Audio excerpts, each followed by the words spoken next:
ಒಂದು ಇಂಟ್ರೆಸ್ಟಿಂಗ್ ವಿಷಯ ಗೊತ್ತಿದೆಯಾ?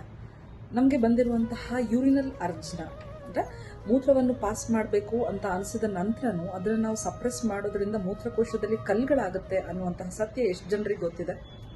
ಹೌದು, ಇದು ಸತ್ಯ. ಇದಕ್ಕೆ ರೆಫರೆನ್ಸ್ ಆಗಿ ಅಷ್ಟಾಂಗ ಹೃದಯ ಸೂತ್ರಸ್ಥಾನದ 4ನೇ ಅಧ್ಯಾಯದಲ್ಲಿ ನಾನು ತಗೊಳ್ತಾ ಇದ್ದೇನೆ.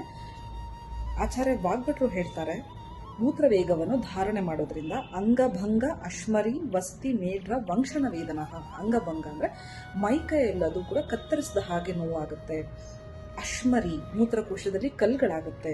ವಸ್ತಿ ಮೇಢ್ರ ವಂಶನ ವೇದನ ಅಂತ ಅಂದರೆ ನಮ್ಮ ಮೂತ್ರಕೋಶದ ನೋವಾಗಿರಬಹುದು, ಮೇಢ್ರಗಳಲ್ಲಿ ನೋವಾಗಿರಬಹುದು, ತೊಡೆಯ ಸಂಧಿಗಳಲ್ಲಿ ನೋವಾಗಿರಬಹುದು.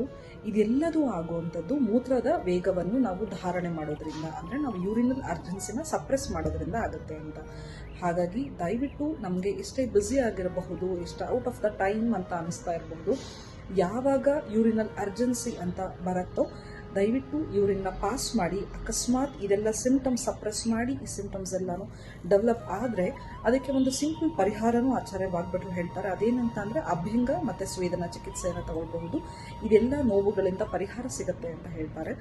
ಆಚಾರ್ಯರ ಮಾತನ್ನು ಪಾಲನೆ ಮಾಡೋಣ, ಆರೋಗ್ಯವನ್ನು ರಕ್ಷಿಸಿಕೊಳ್ಳೋಣ. ಧನ್ಯವಾದಗಳು.